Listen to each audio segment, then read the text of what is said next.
Welcome in, everybody. You are now listening to yet another episode of the Peace of My Mind podcast. I am your host, J. Scott Gatsby, and today we are recording in front of one of the only murals in Salemburg, North Carolina, home of the KKK Academy. And in this episode, we will be discussing consciousness in hip hop, social movements, and psychology. We will also be describing and defining what it means to be conscious in today, as well as exploring some buzzwords that popular news outlets use to describe consciousness. So, wherever you are and whatever you're doing, I invite you to join me for today's much needed conversation. Let's begin.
I feel like a great place for us to start this discussion is by defining what consciousness is. Consciousness, in the psychological sense, is an individual's subjective awareness of their own thoughts, feelings, memories, sensations, and environment. Today, however, we will be exploring its meaning as it relates to both modern society and my first musical love, hip hop. In terms of how the word woke has been effectively kidnapped from Black culture and transformed into a running gag by popular news outlets, consciousness is also defined as the awareness of one's society and social position within it, encompassing both individual and collective understanding of social dynamics, issues, and their own role. Consciousness in this context is not a new concept. In fact, there have been social movements based on this definition of consciousness as far back as the Age of Enlightenment in the 17th century.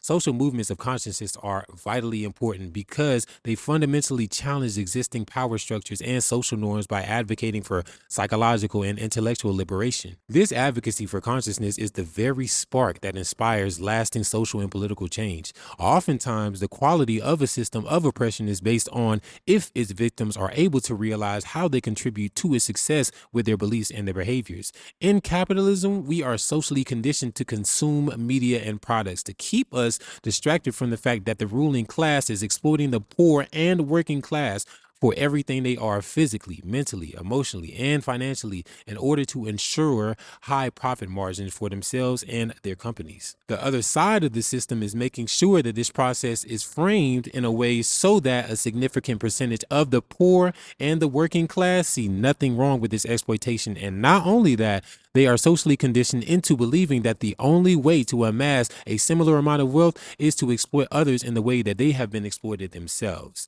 This belief amongst the victims of capitalism ensures that the cycle of exploitation continues on to the next generation. It is a bit maddening to know that we can observe people in our society today that genuinely think like this, but it is true. And the primary methods that the bourgeoisie uses to lead people to this belief is by way of media, specifically social media and music. The internet is arguably one of mankind's greatest inventions because it allows for the instantaneous connections between people around the globe, as well as the dissemination of thoughts, opinions, news, and information. As human beings, there is no point in our lives where we stop being impressionable. The ruling class takes advantage of this fact by surrounding us with labels, brands, promotions, and content to influence us to buy more things, eat more food, and above all, think less. When televisions became popular enough for there to be at least one in every household, the bourgeoisie became deeply interested in what keeps people's attention on the screen, of which they discovered was comedy, products, sex, violence, and drama. With this new understanding of behavior compounded by the advent of the internet, today we can observe phenomena such as internet and social media addiction. As it pertains to consciousness, the danger of this system of media manipulation is the rising popularity of anti-intellectualism. Remember, one of the foundational motivations of the bourgeoisie's media structure is to systematically get the masses to think less. Why is that, you ask? It's because it's harder to keep smart people in chains than it is to keep dumb people in boxes. Knowledge is true power, and due to this fact, the access and opportunity to it has been limited by the bourgeoisie to ensure that the majority of people will only aspire to earn the exact level of education that is required to earn just enough income to survive, rather than pursuing further education or certifications to earn enough to actually live.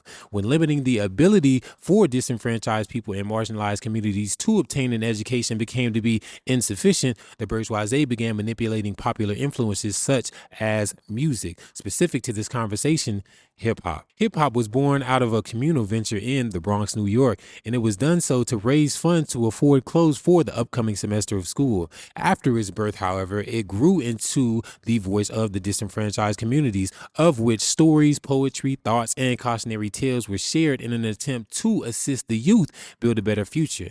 To this day, it is the most popular genre in the world and by far the most powerful in influence. To disrupt the positive foundation of hip hop, the bourgeoisie began incentivizing rappers for the sexual objectification of women and the promotion of drug abuse, violence, and luxury goods, with larger visibility and profits in the form of radio play, performance opportunities, and more money in record label negotiations. In a span of less than 30 years, hip hop became the most popular source of vulgarity in media for the global population. Today, we can observe this oversaturation of negative and self-destructive influences in hip hop, of which motivates the youth to not feel a need to be smart, respectful, or conscious in general. In conclusion, consciousness in today's society is truly a battle against anti-intellectualism for the direction of the future. The bourgeoisie, we are ruled by control the structure of the system that exploits our every action and thought, as well as studying our behavior to ensure that the profit margins are at a maximum at all times. Social movements of intellectualism are vitally important to making positive change against its oppression, because it motivates us to seek knowledge that will see to us understanding our position in the system and the true path forward. When limiting our access to knowledge isn't enough to stop us, the bourgeoisie will manipulate our popular art and media by influencing the artists with money that they know we cannot live without. The best thing that you can be in this fight is smart. Thank you so much for tuning in for yet another episode of the Peace of My Mind podcast. I appreciate all of you because y'all never fall short for the love that you all have for me. If you do have a little more to spare, as always, I would deeply appreciate a like if you enjoyed the episode, and a comment below to let me know how you feel about the issue. Don't forget to subscribe to stay up to date with the latest episodes and other content. Until next time, stay peaceful with love.